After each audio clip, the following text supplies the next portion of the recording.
Okay, we're going to open a meeting. Stand for Pledge of Allegiance. Mrs. Devlin will lead us.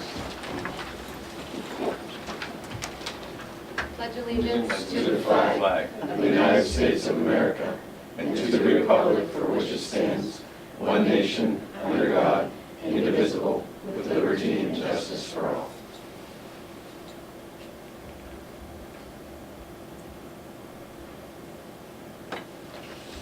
Thank you. Is there any citizens that wish to be heard? Not seeing any, we'll move on. PNC standby letter of credit renewal. Mr. Polito? So PNC was supposed to be here tonight to give a brief presentation, but they're unavailable, so you're stuck with me. The standby letter of credit is an annual renewal, and it's the debt instrument that backs our swap agreement. And I'm happy to report this year that the renewal is staying at 1.55%, no increase from the previous year. And that's the first time in a couple of years that that's happened. It's a good thing. Very good. Review of the sale of school buildings and bid packets. Randy?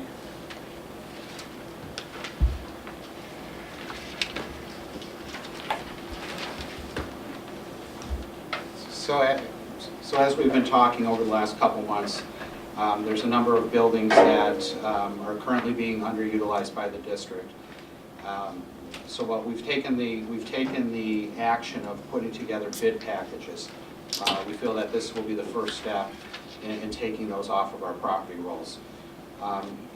As a part of that, you'll also find the paperwork for the next board meeting for the subdivisions of the properties of the baseball field associated with Roosevelt, Ainsworth Field, and the softball field associated with Irving Elementary. We were just recently talking about the timeline for the bid packages.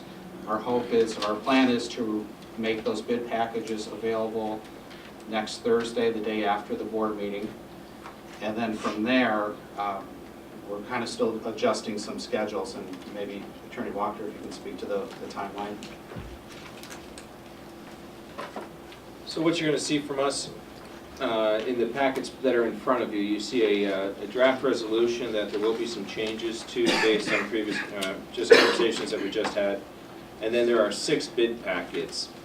Each property that is being sold has an individual bid packet. There are 5 properties, but 6 parcels.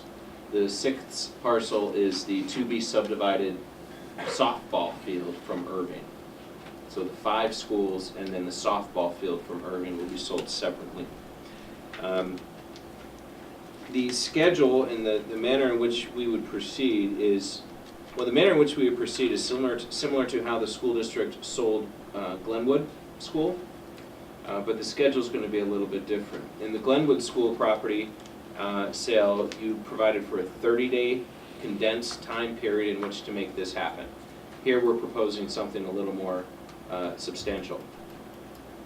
What we're proposing is that the bid packets be made available on Thursday, October 12th, following your approval of them in this resolution. This resolution also officially declares the properties to be unused and unnecessary, specifically for the terms, to meet the terms of the school code, which would authorize you to then sell those buildings by bid. We would have to have publication in the paper 3 times, once a week for 3 successive weeks, and post around the properties if the properties are for sale. We are proposing that there be a set period of time for inspections of the property to occur by interested bidders. In the resolution that would be on page 3, it sets the schedule. We're going to change that some. We're going to suggest that the inspections be done the morning of November 14th for Roosevelt, the afternoon of November 14th for Irving School and the softball field, the morning of Burton on November 15th, the afternoon of November 15th for Wayne, and the morning of November 16th for Emerson Gridley. Just to allow for some ease of scheduling issues with the staff, we didn't want to have people setting up individual tours. It'll be easier just to require a set period of time. And Eric, Mr. Seibert has said that that'll work well with he and his staff. Bids would then be due to be submitted to the school district on December 21st, which is a Thursday at noon. That's the day before the winter break was to start. At the time that a bidder submits a bid, the bidder is to submit a check, a bid deposit in the amount of $10,000. Those bids would then be reviewed, and they could be then considered or reviewed by the board for the first time at the committee of the whole in January, and with an award at the anticipated January meeting date of January 10. The highest responsible bidder would then have 5 days to enter into a sales agreement with the school district, at which point the highest responsible bidder would also have to give us another check for $15,000. If the bidder was to, the highest responsible bidder was to not sign the sales agreement, we would be able to keep the $10,000 as damages for having to go out and do it again. If, once they sign the sales agreement, and now they have $25,000 into it, if they decide that they're not going to close, we would have the ability to keep that as a deposit as well. The two properties that are being subdivided are Roosevelt and Irving. As Randy said, on your agenda, you're going to see a resolution approving that subdivision. Once that's been approved on October 11th, we'll be able to submit that to the Erie County Department of Planning, and we anticipate that the subdivision would be approved prior to your sale of the buildings. In the event that it is not, there is a provision in the resolution which specifically says that you have 30 days to close from the date of signing the sales agreement unless the subdivision isn't completed. And in that case, you would have 15 days from the date of the completion of the subdivision. It is anticipated that the parcels will be sold as is, and Eric and his team are working diligently to make sure the properties will be ready, and everything that we intend to keep would be removed from those facilities prior to the tours. Tim, question. Ainsworth Field is ours, we have to keep it. Are we using the Irving Field for anything? If we're not, we might get more money if we kept that as just one block area. So You know our, what I'm saying? I'll refer to Randy, from an administrative standpoint, I believe we've determined that we're not using Irving Field for anything at this time. Right. The thought for subdividing the field from the building is that that's a developable field. Historically, the reuse of school buildings has been done by nonprofits. And if we were able to subdivide the softball field into something that is a developable parcel, the hope is that a taxable use would go onto that field, and you'd be able to generate some I'm taxes. just thinking whoever would buy the building will probably want to buy the field anyway, for parking or whatever. That just might, The parking that is on the property is not subdivided off. right, That'll be there, but yeah, it will give them an option. understandable, thank you. Any other questions? John? I'm still a little unclear about Ainsworth. Are we separating that, isolating it, and not putting it as... That is correct, that's correct. What do you do with the right field wall? That's Roosevelt School. I'm sorry? The right field wall is Roosevelt School. There's a fence that is along About 3 feet or the 4 right feet. field wall, about 3 That's a feet. very That's narrow where spot. And we've subdivided it just east of the fence to allow access from the emergency exit doors from Roosevelt School, and to allow the right field fence to be separate from, to remain on the separate parcel. Well done. Thank you. Just from a operation standpoint, I mean, at one point we talked about that, like, we use these schools for storage and stuff like that, and like he said, now Eric is working diligently to try to empty all these schools. Where is all that stuff going, and do we have any options of like, are we just like fishing to see what may buy, and if something doesn't sell, then we can utilize that for storage or for whatever reason we may need it in the future? That's exactly what our thought process was, that we would put all of the buildings up for bid, and then whatever one, excluding Roosevelt, that doesn't sell, then that would be one that we could consider using as swing space or storage. Okay. Yeah, because all I know is that during, in operations, there's times when they need a place to put stuff. I'm not sure how they're going to pull what you're saying off right now when you say empty out all the buildings to show them. I mean, I don't know where they're going to put the stuff. I mean, there's a lot of things.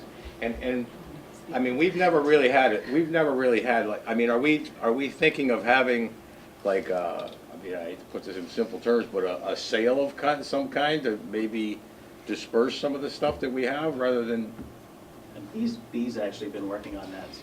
So for the curriculum side, for Irving, we've been working with a variety of places. All of the schools have had ample opportunities to go in to Irving to look at the curriculum pieces that we have. So what we've done is the service center on the upstairs where the library distribution used to be is now the area where we're putting curriculum and materials. So there's rooms that will be science rooms, math rooms, social studies rooms, and English rooms. But is there furniture in these places? I mean, there's stuff that desks and such, I mean, So traffic that's light the tables other or piece. whatever. That's why we are asking to extend, because we want to make sure that we have enough of the materials that we have. First of all, curriculum, so that we keep the pieces we need, and then the rest we're working with various agencies to give opportunities to use the materials. But for the furniture, we were in there, Eric and I were in there last week. We're looking at seeing if the administrators in any of the other buildings need pieces, that they take what they want, and then we would take what we need and find a location either at the service center or the basement of the family center, because that is available also, and then keep the materials that we need. Okay, just, I mean, I appreciate what you're saying, but, I mean, I have memories of them using storage in different areas when they closed the school. My memory goes all the way back to when they closed Columbus School, and they utilized the first 3 floors, but the 4th floor was storage, so we would end up bringing whatever we found up to the 4th floor, and then the next day, somebody at a desk would say, well, this school needs it. We'd end up going back up to get it and bring it and dispersing it. So, I mean, I'm just trying to look ahead a little bit as we're doing this, that the operations of the school district, there's always an influx of things that we need to put away for a certain period of time until we find a place for it, so. The other thing that I would share is that we did not purchase any curriculum materials at all this year, art, music, and gym, specifically because we wanted to condense and consolidate. So we did that consolidation, so all the teachers are looking at what they have in their buildings and trying to do that first. So that we did have an excess from when we closed all the schools, and we really didn't consolidate and become efficient. So our goal is, because we're selling, we are trying to become efficient as best as we can. Mr. President, if I may just add 2 more things, and to clear up something where I may not have been very clear. The school buildings are going to be sold as is, so what's ever in them on the day of sale goes with it. So we're not looking to have broom clean buildings prior to their sale. So just so you're aware of that. The second item is that there is a provision in there that this school board has the ability and the right to reject any bid or all bids for any reason or no reason. So in the event that you receive an acceptable bid for every property, if you wanted to keep one for swing space, you could make the decision at that point and reject the bids for any one particular parcel. If a bid comes in, I know we had spoken in the past about reserve prices. If a bid comes in that's too low and it's not an acceptable value for the taxpayers, you would not have to accept that bid. So we're giving you those options in the bid documents as well. How are we handling zoning? Present zoning, I confess I didn't check the zoning on that, Grant, you've been doing all that work.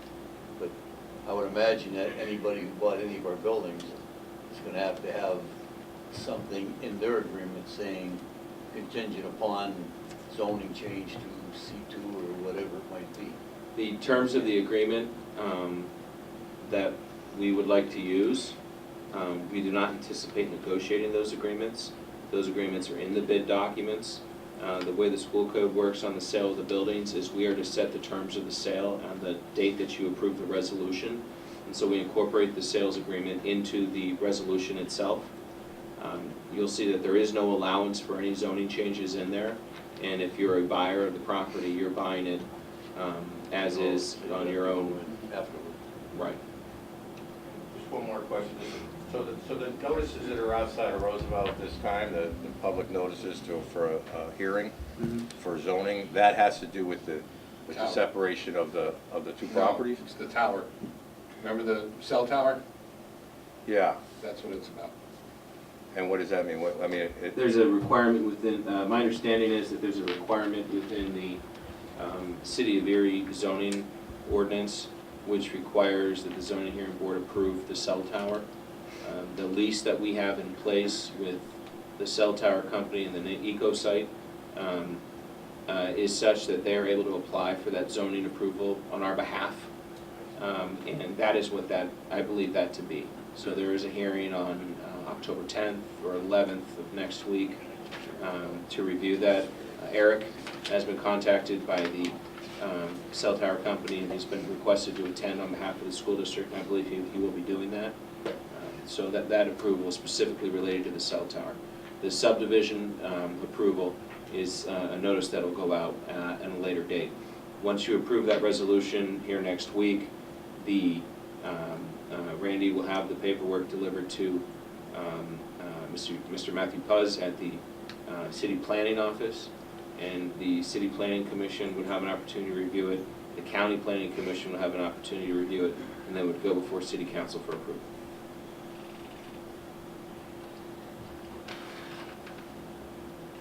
Okay, thank you. Move on to the amendment of sales agreement for Old Central Kitchen. Mr. Walker? The purchasers of Old Central Kitchen, the Ettinger family, has approached us and asked that they be allowed to amend their sales agreement to purchase the property through a limited liability corporation, LSWS, I believe is the name, as opposed to in their individual capacities. There's tax reasons and operational reasons for them to want to do that. It has not done anything other than delayed the process, and it is, there's no less money or no difference really from the school district's perspective, in my view, from a legal perspective, as to whether you sell it to a company as opposed to the individuals. In this particular case, because it is a private sale, we have to get the amount approved by the Court of Common Pleas, and we have to be able to file the petition with the court stating the specific name of the entity that the school board has approved, which is why we're asking you to approve the amendment next week, which is merely to change the name of the purchaser. Thank you. I know you got a lot of information on this next one, Brian, so A lot of information. budget Well, update. when I put this on the agenda Friday, I thought that we would have some good news to share with you today. Last Friday, the House leadership, Senate leadership, and Governor came to a tentative framework to finalize the budget that included recurring revenue in the form of a warehouse tax. That fell apart over the weekend, and the House was unable to deliver the votes to make that happen, despite having the House and Senate called back on Monday to actually have a vote on that framework. On Tuesday, yesterday, a new idea was floated where they would have a hotel tax, and that seemed to be taking traction, but once again, members of the House were not in favor of that, and that fell apart. And then just late today, in the House, the members tried to force a vote on a shale tax, and that did fail. So we're in limbo again, kind of in a holding pattern, waiting to see what happens with the budget. Well, that was a little bit of information. The one good thing that happened today, though, I believe, is the governor did announce that he would take any measures possible to keep funds flowing, so he is proposing that a bond issue be issued on the liquor revenues, future liquor revenues, and that money would then be used to help continue to pay for subsidies, which is something that we were concerned about as this drags on. Thank you. We'll move on to administrative goals. So despite being in a holding pattern and unable to do any long-term type planning at this point because we don't know what's going to happen with the 14 million that was originally proposed in the budget, some good things are happening, and Dee tonight is going to share our administrative goals and some of the things that we're doing right now to move the district forward. So, I do want to say that it's been a wonderful opportunity for Erie Public Schools with Brian working towards academics and curriculum and the reconfiguration and the consolidation. As we've been doing this the last, since the first day of school, the work that the students are doing, we're seeing some wonderful things happening. And when we talk about our district goals, those district goals are the goals that we shared with our administrators at the retreat, and they shared it with their faculties, which also impacts students.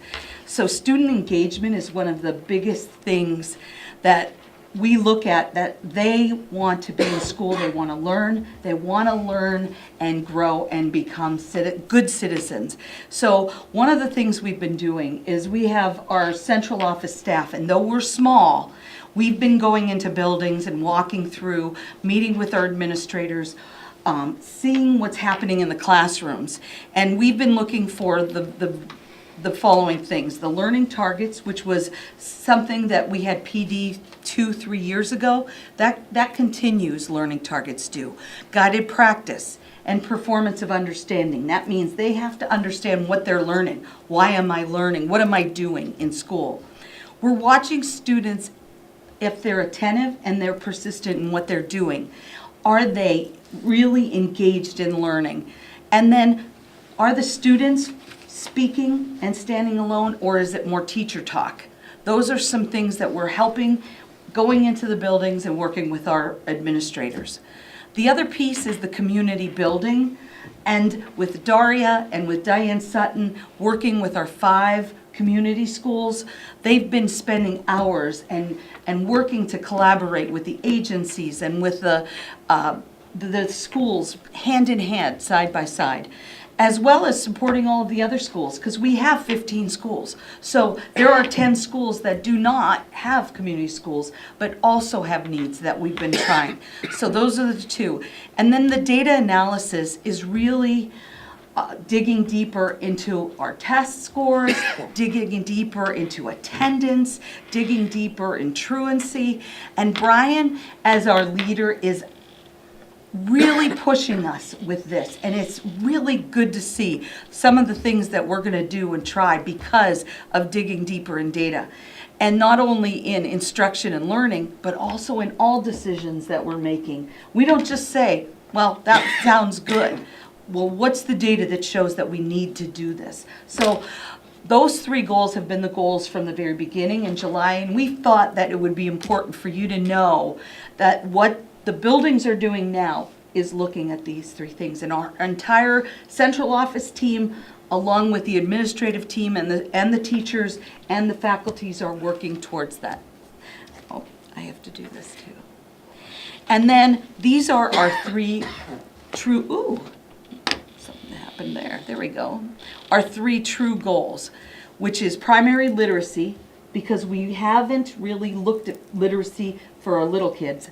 And so Diane Sutton right now is spearheading this. She's meeting with all of the teachers from K1 and 2 in all 10 of our buildings. She's going to be talking about practice, what is going on in those classrooms, and then she's doing all the research now so that we can move forward and make some good decisions on literacy for our students.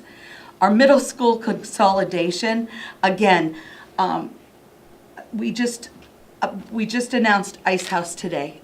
United Way gave us money so our 7th graders can all have the training on the Ice House program, which was who owns the Ice House. If you recall, we had a meeting and I brought the book. That was from the summer. Well, it's happening.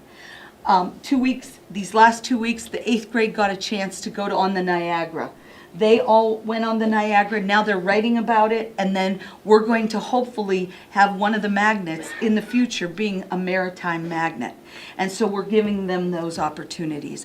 The other piece for 6th grade out of our middle school is the arts infusion. We're working with the arts and they're having arts in residency. So there's music, they're doing drawings, they're going to be doing dance. So they're getting opportunities in that middle school. And our principals are working together and our teachers are. So when we have an in-service, all of the language arts teachers are meeting together.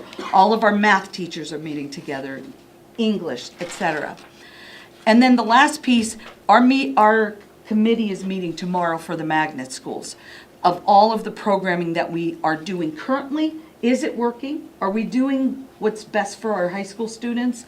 And what's the expansion of our magnet programs? What does the future look like? So looking at student interest, looking at the community needs, what is Erie need? What do we need to do to make our students ready for work and the workforce? So that's going to be happening in the next few months. And our hope is that we can update you every time that we have more exciting things so that you can see where we're moving in what direction for our programs.